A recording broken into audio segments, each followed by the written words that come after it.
Hello everyone, welcome to my YouTube channel. Guys, आज हम CTET के सीरीज में जो है सीडीपी से पहला चैप्टर आज देखने वाले हैं।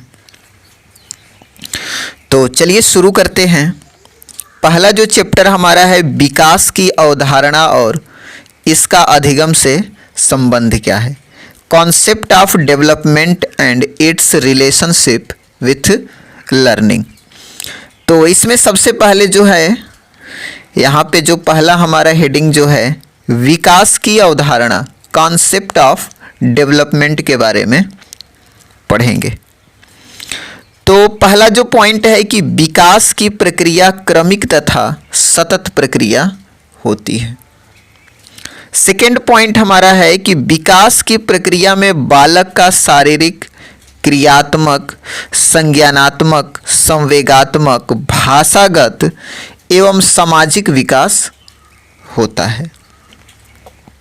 अगला इसके अंतर्गत जो पॉइंट है हमारा कि विकास के अंतर्गत रुचियों, आदतों, दृष्टिकोणों, जीवन मूल्यों, स्वभाव, व्यक्तित्व, व्यवहार इत्यादि को भी शामिल किया गया है।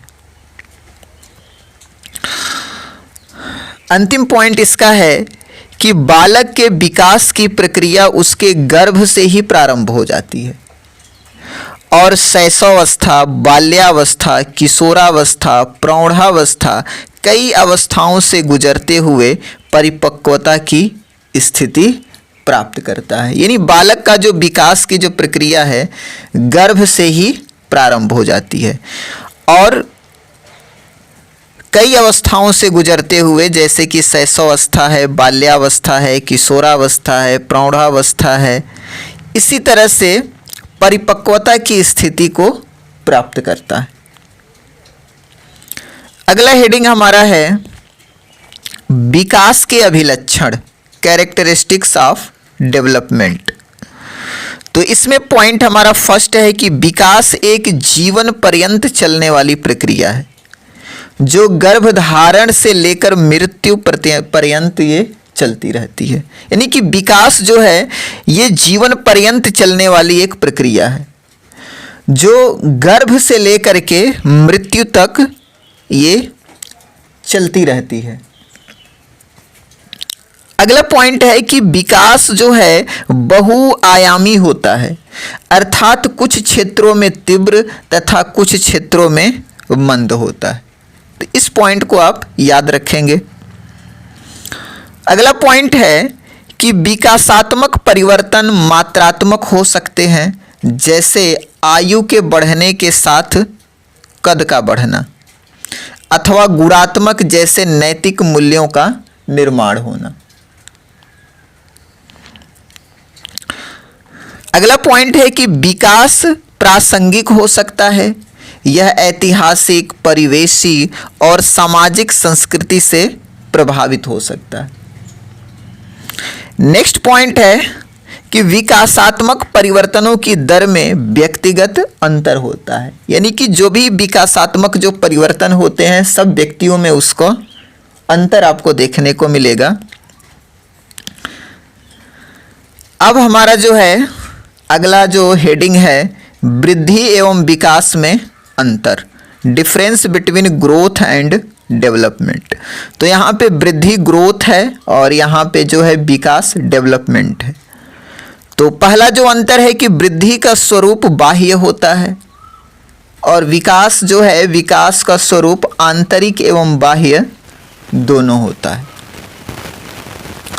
अगला पॉइंट है इसमें कि वृद्धि कुछ समय बाद रुक जाती है जबकि विकास जो है जीवन भर चलता है।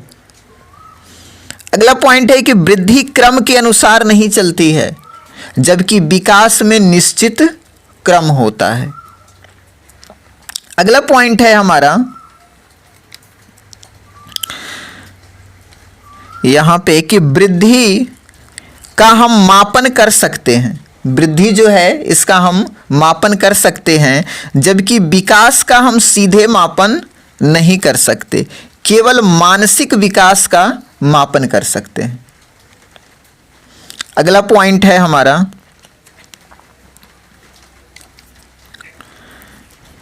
कि वृद्धि केवल परिमाणात्मक होती है, जबकि विकास परिमाणात्मक और गुणात्मक दोनों होता है। नेक्स्ट पॉइंट है कि वृद्धि होने से विकास भी हो सकता है और नहीं भी, यानी जब हमारी वृद्धि हो रही है तो विकास भी हो सकता है और नहीं भी हो सकता है। और विकास जो है जबकि वृद्धि के बिना भी संभव है, और जो विकास है अगर हमारी वृद्धि नहीं भी हो रही है तो भी विकास हो सकता है, यानी विकास होता है। वृद्धि अगर रुकी भी है तब भी विकास हमारा होगा, तो विकास वृद्धि के बिना भी संभव है। अगला पॉइंट है हमारा बाल विकास की अवस्थाएं, स्टेजेस ऑफ चाइल्ड डेवलपमेंट। तो पहला जो है प्रसव पूर्ण अवस्था, प्री नेटल स्टेज जिसको कहते हैं, ये 9 महीने या 280 दिन का होता है। यह अवस्था माता के गर्भाधान कॉन्सेप्शन से शुरू होता है। उसके बाद है दूसरी जो है अवस्था हमारी शैशवावस्था, इन्फेंसी है। ये जन्म से 2 वर्ष तक होता है। इसमें शिशु माता पिता पर निर्भर होता है। नैतिकता का इसमें अभाव पाया जाता है। अगला पॉइंट है कि शारीरिक मानसिक अधिगम जो है तेजी से होता है शैशवावस्था में। तीसरा जो अवस्था है हमारा पूर्व बाल्यावस्था, अर्ली चाइल्डहुड स्टेज, ये 2 से 6 वर्ष होता है। बच्चा इसमें अनुकरण करके सीखता है। बच्चे में जिज्ञासा ज़्यादा होती है। इसे टॉय एज भी कहा जाता है, खिलौने का आयु। भाषा अर्जन के लिए सबसे संवेदनशील चरण माना जाता है। तो इसको आप पॉइंट को याद रखेंगे। एक पॉइंट और है इसमें कि इस अवस्था में बच्चा काल्पनिक खेल खेलता है। ये भी क्वेश्चन में आता है कि इस अवस्था में जो है बच्चा काल्पनिक खेल खेलेगा। उसके बाद जो है अगला जो अवस्था है हमारा उत्तर बाल्यावस्था, लेटर चाइल्डहुड स्टेज। तो ये 6 से 12 वर्ष होता है। इसमें तार्किक चिंतन की अवस्था आ जाती है, यानी इसमें तार्किक चिंतन होने लगता है। प्रारंभिक स्कूल की अवस्था है, बच्चा स्कूल जाना प्रारंभ करता है। इसे गंदी अवस्था भी कहते हैं, ये भी पॉइंट इम्पॉर्टेंट है। खेल की भी ये अवस्था है। और संग्रहण की आवश्यकता है, यानी कि कलेक्ट करना, यानी इसमें बच्चा कलेक्शन करने लगता है, संग्रहण करने लगता है। अगला पॉइंट इसी में है कि ये स्मार्ट एज भी कहा जाता है। टोली समूह गैंग की भी अवस्था कहते हैं, इसमें बच्चा टोली समूह गैंग बनाता है। अनोखा काल भी इसे कहा जाता है, ये भी पॉइंट जो है इम्पोर्टेंट है कि इसे अनोखा काल भी कहा जाता है। अगला पॉइंट अब हमारा है, अगला हेडिंग जो किशोरावस्था एडोलेसेंस। तो ये 12 से 18 वर्ष का होता है। जीवन का सबसे कठिन काल है, इस पॉइंट को याद रखेंगे। संघर्ष, तनाव, आधी तूफान और उलझन की भी अवस्था कहा जाता है। इसमें विषम लिंगी आकर्षण होता है, लड़के को लड़की से, लड़की को लड़के से, यानी विषम लिंगी इसमें आकर्षण देखने को मिलता है। इसे स्वर्ण काल भी कहा जाता है। ये जो किशोरावस्था है इसे स्वर्ण काल कहते हैं। ये भी पॉइंट जो है काफ़ी इम्पोर्टेंट है। वीर पूजा की भावना इसमें उत्पन्न हो जाती है। इस अवस्था में बच्चे अमूर्त चिंतन करने लगते हैं। ये भी एग्जाम के पॉइंट से काफ़ी महत्वपूर्ण है कि इसमें बच्चा जो है अमूर्त चिंतन करने लगता है। अब अगला हेडिंग जो है अधिगम लर्निंग हमारा। तो पहला पॉइंट इसमें है कि अधिगम का अर्थ होता है सीखना। अधिगम एक प्रक्रिया है जो जीवन पर्यंत चलती रहती है। इसके द्वारा हम कुछ ज्ञान अर्जित करते हैं जिसके द्वारा हमारे व्यवहार में परिवर्तन होता है। अगला जो पॉइंट हमारा है कि जन्म के तुरंत बाद ही व्यक्ति सीखना प्रारंभ कर देता है। रटकर विषय वस्तु को याद करने को अधिगम नहीं कहा जा सकता, यानी रट्टा मार के जो हम विषय को याद करते हैं उसे हम अधिगम नहीं कहेंगे। अधिगम व्यक्तित्व के सर्वांगीण विकास में सहायक होता है। नेक्स्ट पॉइंट है कि इसके द्वारा जीवन के लक्ष्य को प्राप्त करने में सहायता मिलती है। अगला पॉइंट है कि गेट्स के अनुसार अनुभव द्वारा व्यवहार में रूपांतर लाना ही अधिगम है। अब अगला जो हेडिंग हमारा है ये है बालक के विकास की विभिन्न अवस्थाएं एवं उसका अधिगम से संबंध क्या है। तो सबसे पहले शैशवावस्था के दौरान अधिगम हम देखेंगे। तो जन्म से 6 वर्ष तक की अवस्था को शैशवावस्था कहा जाता है। इसमें जन्म से 3 वर्ष तक बच्चों का शारीरिक एवं मानसिक विकास जो है काफ़ी तेजी से होता है। अगला पॉइंट है कि इस अवस्था में अनुकरण एवं दोहराने की तीव्र प्रवृत्ति बच्चों में पाई जाती है। यानी बच्चा अनुकरण करेगा और किसी चीज़ को वो दोहराएगा, इसकी तीव्र प्रवृत्ति पाई जाएगी। इसी काल में बच्चों का समाजीकरण भी प्रारंभ हो जाता है। बच्चे का जो समाजीकरण है इसी काल में शुरू हो जाता है। इस काल में जिज्ञासा की तीव्र प्रवृत्ति बच्चों में पाई जाती है। यानी किसी चीज़ को जानने की इच्छा जो है इसकी तीव्र प्रवृत्ति बच्चे में पाई जाएगी। अगला पॉइंट है कि मनोवैज्ञानिकों की दृष्टि से यह काल भाषा सीखने की सर्वोत्तम अवस्था है। यानी ये जो काल है हमारा, ये किसी भी भाषा को सीखने के लिए सर्वोत्तम काल माना गया है। यह काल शिक्षा की दृष्टि से सर्वाधिक महत्वपूर्ण माना जाता है। तो भाषा सीखने का सर्वोत्तम काल है तो यह शिक्षा की दृष्टि से भी सर्वाधिक महत्वपूर्ण माना जाएगा। उसके बाद जो है हमारा हेडिंग बाल्यावस्था के दौरान अधिगम। तो 6 से 12 वर्ष की अवस्था को बाल्यावस्था कहते हैं। बाल्यावस्था के प्रथम चरण जो होता है 6 से 9 वर्ष में बालकों की लंबाई एवं भार दोनों बढ़ते हैं। इस काल में बच्चों में चिंतन तर्क की शक्ति का विकास होता है। इस काल के बाद से बच्चे पढ़ाई में रुचि लेने लगते हैं। नेक्स्ट पॉइंट है बाल्यावस्था में सीखने की गति मंद हो जाती है किंतु उनके सीखने का क्षेत्र विस्तृत हो जाता है। यानी जो बाल्यावस्था है इसमें सीखने की गति मंद हो जाएगी लेकिन जो सीखने का क्षेत्र है वो काफ़ी विस्तृत हो जाएगा।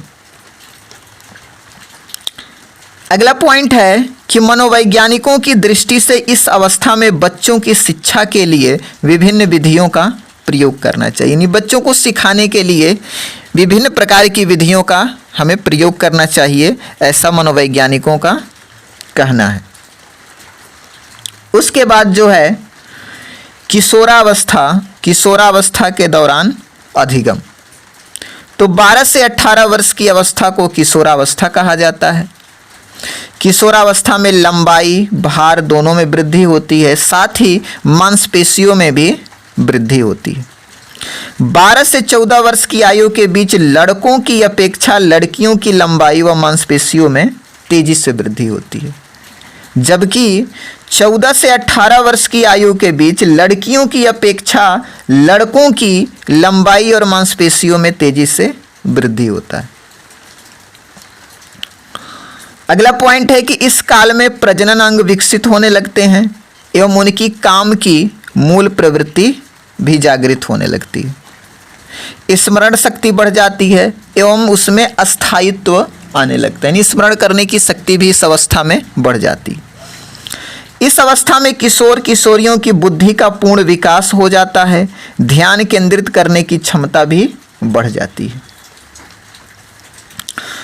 अगला पॉइंट है कि इस अवस्था में मित्र बनाने की प्रवृत्ति तीव्र हो जाती है। यानी इसमें मित्र हम ज़्यादा बनाते हैं। यौन समस्या इस अवस्था की सबसे बड़ी समस्या होती है। इस पॉइंट को भी आप याद रखेंगे कि इस यौन समस्या जो है इस अवस्था की सबसे बड़ी समस्या होती है। नशा अपराध की ओर उन्मुख होने की आर्थिक अधिक संभावना पाई जाती है। यानी कि इस अवस्था में नशा अपराध की ओर बढ़ने की भी सबसे ज़्यादा संभावना होती है। शारीरिक बदलाव का प्रभाव किशोर के जीवन के सामाजिक और मनोवैज्ञानिक पहलुओं पर पड़ता है। यानी कि जो बालक का जो शारीरिक बदलाव है उसका प्रभाव किशोर के जीवन पे उसके सामाजिक और मनोवैज्ञानिक पहलुओं पर भी आपको देखने को मिलता है। उसके बाद है विकास के विभिन्न आयाम एवं उनका अधिगम से संबंध। तो इसमें पहला पॉइंट है शारीरिक विकास, सेकंड पॉइंट है हमारा मानसिक विकास, थर्ड है भाषाई विकास, फोर्थ है हमारा सामाजिक विकास और फिफ्थ जो है हमारा सांवेगिक विकास और लास्ट जो है हमारा मनोगत्यात्मक विकास है। तो गाइस इस तरीके से जो है सीडीपी का जो चैप्टर 1 है हमारा कंप्लीट हो गया सीटेट का। तो इसी तरीके से जो है हम चैप्टर वाइज जो है आपको वीडियो प्रोवाइड करते रहेंगे। तो वीडियो कैसा लगा कमेंट सेक्शन में ज़रूर बताएं और चैनल पे नए हैं तो चैनल को ज़रूर सब्सक्राइब करें, दोस्तों को शेयर करें। तो मिलते हैं एक और वीडियो के साथ। Thanks for watching this video.